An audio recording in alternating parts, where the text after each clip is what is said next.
to chapter 1 of grade 10 mathematics. Chapter 1 covers the algebraic expressions, but unfortunately I kind of clipped off the heading so that I can show the whole sections of the chapter from 1.1 to 1.9. But then today we will be focusing on 1.6 products. But first I want to introduce you to the terminology that's used in mathematics, so that when you start solving equations, you are aware and you are sure what we are talking about, and you don't just get into solving and then you ask yourself, what is this? What does it look like? So I want to first introduce the terminology, and I will introduce the terminology in products because that is where it's starting to get introduced in the chapter.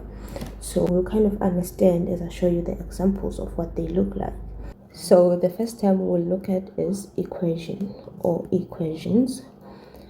An equation is a mathematical sentence that shows two expressions are equal. So that means your left hand side is equal to your right hand side.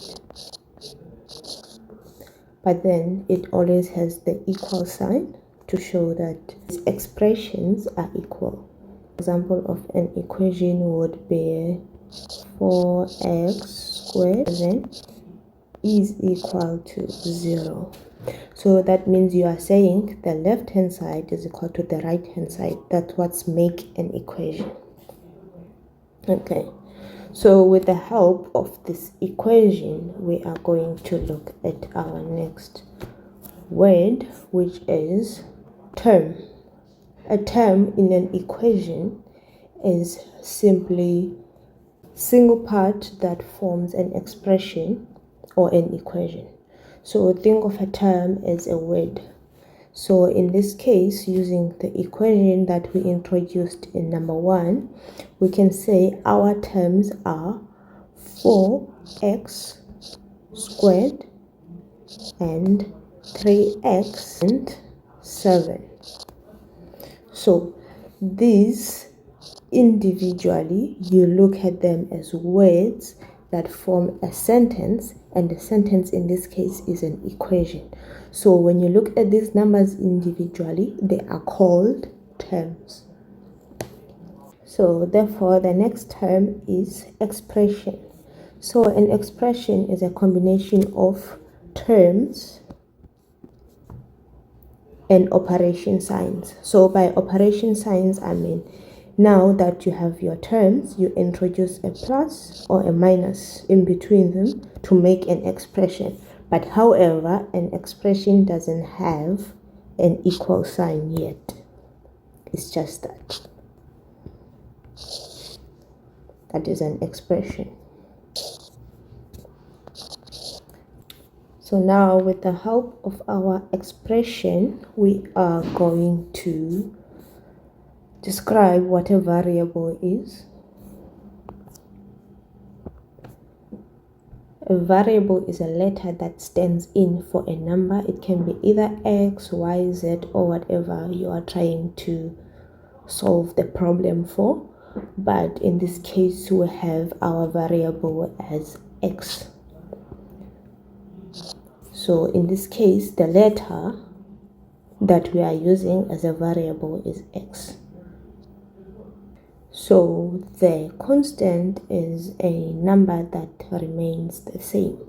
It doesn't change. So in this case, we have 7. This 7 is not attached to anything, therefore it will not change. So a coefficient is the number standing in front of the variable. X is the variable and the coefficient is the number standing in front of the variable. Therefore, in this case, 4 and 3 are our coefficients using our expression. Next up, we look at the exponent. So an exponent tells us how many times a number, or it can even be a variable, multiplies itself. So in the case of x to the power 2, 2 is the exponent, which means when you say x to the power 2, you're trying to say x is multiplying itself by another x, which means you are multiplying two x's, not two x's, but twice, x and x. It's repeating itself twice. Or another example with a number, if you have 5 to the power 3, 3 is the exponent, and that means 5 is multiplying itself 3 times. And lastly, in our terminology, we have something called a base.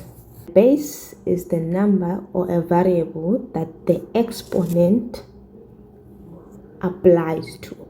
So a base is the number that the exponent applies to. So in this case, it's to the power 2, x is the base. Remember previously we said 2 is the exponent of x.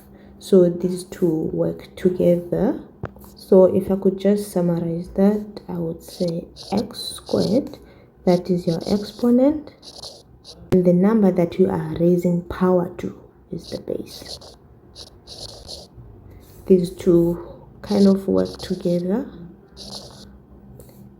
You get a base for an exponent, and an exponent doesn't go without a base.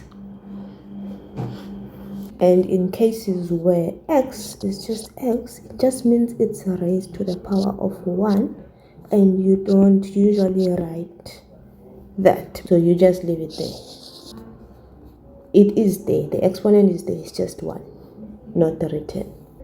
Mathematics, you can get an equation as that, and then you can get an expression without the equal sign, combination of terms without the equal sign, and then you can get a variable which is standing in for an unknown number that we are yet to figure out in the next chapters, x. And then you have a constant, a number that will not change, and it's not attached to any variable, it is just itself, and it is not just gonna be influenced, 7 in this case. And then lastly, you get a coefficient. In this case, a coefficient is attached to a variable, so 4 and 3. And then lastly, you get a base and an exponent. Thank you for watching. I'll see you in the next one, where we're now starting to solve things because we know our terms.